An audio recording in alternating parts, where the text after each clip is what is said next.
Pues en esta noche de resaca electoral nos acompaña Julio González, es investigador Ramón y Cajal del Departamento de Estadística e Investigación Operativa de la USC, de la Universidad de Santiago de Compostela. Julio, un placer, muy buenas noches. Muy buenas noches. Gracias por ayudarnos a desentrañar algunos de los misterios del proceso de votación que desconocemos y mucho.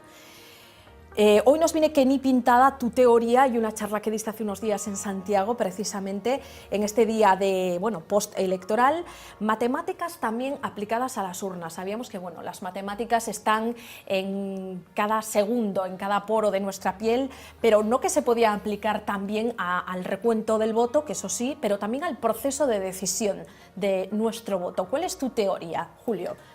Bueno, el campo en el que trabajo dentro de las matemáticas, el que ha sido mi principal campo de investigación durante los últimos años, es la teoría de juegos, que ahora está un poco de moda con Varoufakis, la ha vuelto a poner ahí en... Sí, y realmente, claro, la teoría de juegos se puede aplicar en cualquier situación donde tengas agentes, tengas personas, ¿no?, que se enfrentan, entre comillas, con preferencias distintas unos y otros, y al final tienen que decidir estratégicamente qué decisión tomar, y el resultado final depende de manera conjunta de lo que hayan hecho todos. Entonces, al final, el día de las elecciones, ir a votar, está muy claro la estrategia de cada persona, es a quién quiere votar, y el resultado final dependerá de lo que vote todo el mundo y gustará más a unos o gustará más a otros. Entonces, desde el punto de vista de la teoría de juegos, el día de la votación es un gran juego y, como tal, se puede intentar estudiar con esta herramienta matemática. El caso es que, tal y como está montado, el tinglado ahora mismo, el sistema, los ciudadanos pueden empezar a saber cómo va la cosa, el escrutinio de votos, a partir de las 8 de la tarde, más o menos, cuando cierran los colegios. El caso es, si tuviésemos información previa, durante el tiempo en el que todavía podríamos acudir a depositar nuestra papeleta, las cosas podrían cambiar y mucho. Sí, justo esa es un poco, tal cual la idea de lo que planteamos nosotros, que es más bien un ejercicio conceptual que otra cosa, pero la idea sería qué pasaría si permitimos a la gente que, digamos que a las horas en punto se hace público el recuento de votos hasta ese momento. Hoy en día hay medios informáticos y tecnológicos suficientes para hacer eso en tiempo real, y sería simplemente ir a las horas en punto, por ejemplo, ir publicando el resultado, el recuento hasta ese momento. Entonces la gente podría elegir si quiere votar a primera hora, si quiere votar a última hora, ¿no? Un poco la tensión desde el punto de vista de teoría de juegos que se reflejaría sería la gente que lo tiene más claro querría votar seguramente a primera hora para intentar arrastrar a gente a su causa, ¿no?, y hacer que su partido parezca un candidato más fuerte, y la gente más indecisa a lo mejor preferiría esperar, ¿no? Si vamos simplemente al ejemplo de Andalucía, no sé, por ejemplo, qué hubiera pasado si permitimos a la gente esperar con todos estos votos, entre comillas, perdidos de UPyD, ¿no?, que al final ningún voto de UPyD sirvió para nada. Igual muchos votantes de UPyD, si hubieran podido esperar, algunos hubieran ido pronto, pero otros a lo mejor, viendo al avanzar la elección que UPyD no tenía opciones, a lo mejor hubieran intentado que su voto fuese otro partido afín distinto de UPyD. Hay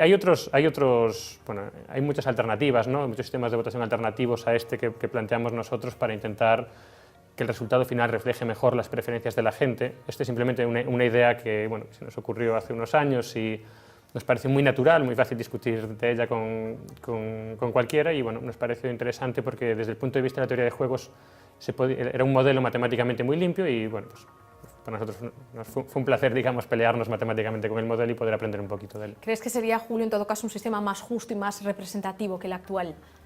El que los ciudadanos pudiesen tener un poder mayor de decisión en base a estar más informados.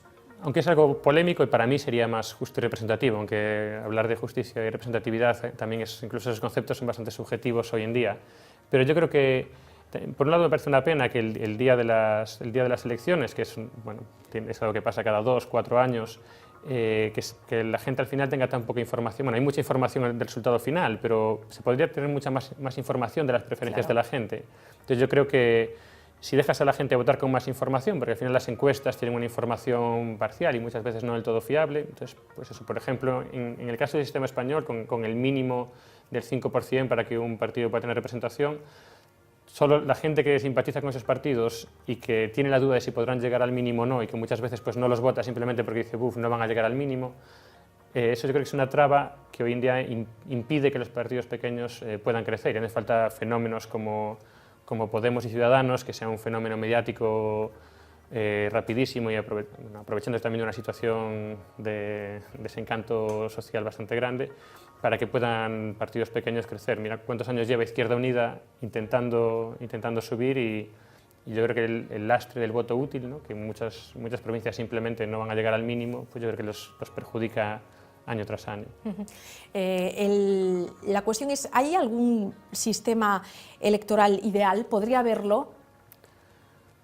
Es una buena pregunta. O más democrático, al menos. La respuesta corta quizás sería no, seguramente. Siempre, yo creo que siempre a cualquier sistema se le van a poder encontrar defectos, pero yo lo que sí que creo es que se puede mejorar mucho en sistemas que realmente tengan en cuenta de una forma más profunda la información de la gente. Por ejemplo, un compañero me comentaba el otro día un sistema distinto a este de votación conociendo los resultados en tiempo real, un sistema que sería a lo mejor, imagina simplemente que toda la gente puede votar un partido y poner un segundo partido, un reserva.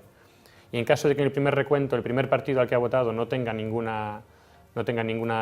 consiga nada, pues se hace un nuevo recuento teniendo en cuenta el segundo candidato de esta gente cuyo primer candidato no consiguió representatividad. Eso permitiría reducir mucho el voto inútil y que la gente pudiera votar a lo mejor sin miedo a los partidos pequeños con los que realmente se siente identificado, y en caso de que esos partidos no consigan al final representatividad, pues ir a por su segunda o incluso tercera opción. Pues realmente hay muchísimos sistemas yo creo que para agregar mejor las preferencias de la sociedad.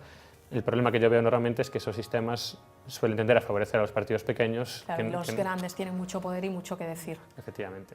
Comentábamos antes, Julio, hasta tal punto puede cambiar el resultado, el voto de un ciudadano, y hablábamos del caso de Florida. ¿Qué pasó exactamente? Sí, eso fue de hecho lo que motivó a uno de mis compañeros en ese trabajo a empezar a darle vueltas a esta idea. Fue en las elecciones presidenciales de los Estados Unidos en el año 2000. El candidato demócrata, más bien el más de izquierdas dentro de lo que es Estados Unidos, era Al Gore. El candidato republicano era George Bush, de hecho debe ser George Bush padre, bueno, no estoy seguro, y además había un independiente que era Ralph Nader, que normalmente el independiente se asocia más con la izquierda. Lo que pasó en las elecciones fue que fueron elecciones tremendamente igualadas, se ganó por los pelos, acabó ganando el candidato de derechas, George Bush, pero unas elecciones muy igualadas. De hecho fue muy controvertido en el estado de Florida, que hubo varias reclamaciones porque las papeletas, por lo visto, hacían que fuese más fácil votar al candidato, a George Bush, que a Al Gore. Sé que en su día había visto algún dibujo de esas papeletas, ya no lo recuerdo, pero había sido muy polémico. Y lo que hubiera pasado seguramente al acabar las elecciones, con lo igualado que fueron, si a los votantes de Ralph Nader les dijeran ¿quieres cambiar tu voto?, seguramente la mayoría de ellos hubieran cambiado el voto, hubieran votado a Al Gore, y posiblemente Al Gore hubiera ganado las elecciones, con lo que eso significaría.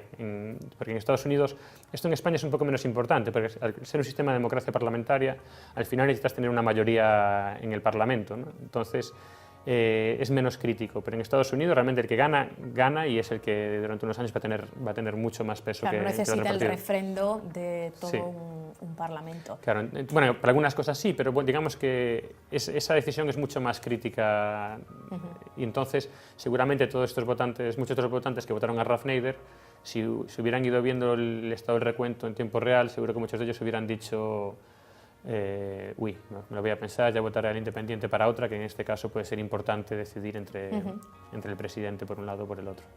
Julio, dicen que las matemáticas pueden jugar un papel muy importante en la definición de las reglas electorales, porque es precisamente una función matemática la que convierte los votos en escaños. Sí, bueno, al final, aunque ahí ya seguimos profundizando, ahí ya nos vamos alejando de la parte de la que más domino, que es la ley D'Hondt y todo esto. Al final, bueno, si hay fórmulas matemáticas que están ahí por detrás, algunas a veces me parecen más crípticas de lo que sería necesario, pero sí, de hecho hay gente que se dedica también a estudiar sistemas alternativos de asignación de los votos a escaños, ¿no? Estudiar el impacto del mínimo, ¿no? Por ejemplo, que tenemos aquí del 5% para que un partido tenga representación. Y sí, ahí también hay muchas matemáticas. Incluso hay gente, y en eso sí que hay gente incluso en Galicia trabajando en esas cosas, utilizando la teoría de juegos, pero desde un punto de vista un poco distinto, que es una vez que ya está el Parlamento constituido, intentar medir cuánto poder tiene cada partido en base a la distribución del Parlamento. Porque una cosa es el número de escaños, y lo que mide esta teoría es intentar ver, por ejemplo, un partido de cuántas coaliciones ganadoras es parte. Porque a lo mejor tienes un partido que nunca va a ser decisivo. Si una coalición es ganadora, aunque añadas los votos de este partido, aunque quites el voto de este partido, pues va a seguir siendo ganadora. Es un partido que aunque tiene varios escaños, nunca va a ser importante en una votación. Y esto se llama la teoría de los índices de poder, y se trata de eso, de intentar asignar un índice a cada partido para ver, una vez que el Parlamento está constituido, cuál es el balance de fuerzas más real que está detrás de esos números, del número de diputados que tiene cada partido. Oye, Julio, tú que dominas estas cuestiones, ¿tú crees que en las encuestas previas electorales, en esos informes del CIS tan criticados, hay mucha cocina o hay mucha matemática también? O ambas cosas. Nunca he profundizado en eso, pero yo creo que las pocas veces que he mirado así datos un poco técnicos de cómo se hacen las encuestas, a mí me sorprende que con el volumen de datos que manejan consigan la fiabilidad que ellos dicen que consiguen en los resultados finales. Seguro que hay algo de matemáticas, pero yo creo que hay mucho margen para poder hacer mejor primero sin cocina, ¿no? Simplemente para poder hacer mejor las matemáticas limpias, y luego, bueno, la cocina, si quien quiera hacerla después, porque sí, este invento un poco de la intención de voto directo y luego la estimación de voto real, pues no he mirado la cocina de eso, pero desde luego cocina hay, y si esa cocina la hacen de forma tendenciosa o no, pues ya no tengo ni idea. Oye, Julio, volviendo a esa teoría de juegos aplicable al recuento de votos, a la votación de los ciudadanos, y que es difícilmente llevable a la práctica por esos intereses instalados en el poder en los grupos mayoritarios, me llamó la atención saber el origen de esa teoría de juegos. Una de sus primeras aplicaciones fue el mundo de la guerra. Sí, la teoría de juegos, bueno, al final las guerras, dentro de todo lo malo que tienen, también suelen traer grandes avances a nivel tecnológico y científico, porque las partes enfrentadas suelen recurrir a las mentes más brillantes del país y ponerlas juntas a pensar, como fue el proyecto Manhattan en Estados Unidos. Y la teoría de juegos, pues realmente sí, surgió para intentar estudiar estas situaciones de conflicto estratégico, ¿no? Al final, con lo que dije antes, ¿no? Pues tenemos dos bandos enfrentados, tienen intereses contrapuestos, tienen muchas estrategias a su disposición y tienen que elegir la mejor estrategia, anticipando en la medida de lo posible la estrategia del otro bando, y así surgió la teoría de juegos. Después ya rápidamente se empezó a aplicar en otros campos, principalmente en la economía, pero sí, sus orígenes, bueno, sus orígenes, si vamos realmente atrás, se podrían llevar incluso a principios del siglo XX, en estudios justo para estudiar el ajedrez, para intentar demostrar matemáticamente que el ajedrez tiene que tener una forma perfecta de jugar. Y un poco más atrás se había estudiado, pero que son puntos muy aislados, ¿no? En situaciones de competencia entre empresas. Pero bueno, ha sido lo que realmente fue el nacimiento oficial, digamos, de la teoría de juegos, se considera poco después de la Segunda Guerra Mundial, a raíz de los avances. Bueno, que no en vano tienen política y guerra también similitudes, son bandos, se habla de enemigos y aliados, tienen un poco esa manera dual, ¿no? Y esas palabras compartidas, esa terminología compartida. Efectivamente. Bueno, Julio, pues yo no sé si tu teoría de los juegos aplicables, en este caso a los votos, llegará algún día a ser realidad. De momento toca profundizar en ella y a ver si los políticos te fichan en este caso. Bueno. Yo me quedo más con el ejercicio conceptual y intentar entender un poquito más cómo funciona el mundo, que realmente pensar que algo así pueda llegar a ser aplicado. Es más que nada mandar el mensaje de que el sistema de votación puede influir y mucho en el resultado final de unas elecciones. Y que puede mejorar, eso también lo sacamos como conclusión. Julio González, investigador Ramón y Cajal, del Departamento de Estadística de la USC. Muchas gracias por acompañarnos esta noche. Gracias a vosotros por invitarme. Nosotros nos vamos, ya saben, se quedan con Vía V esta noche, especial dedicado a esas elecciones andaluzas. Volvemos mañana a partir de las 9:05. Adiós.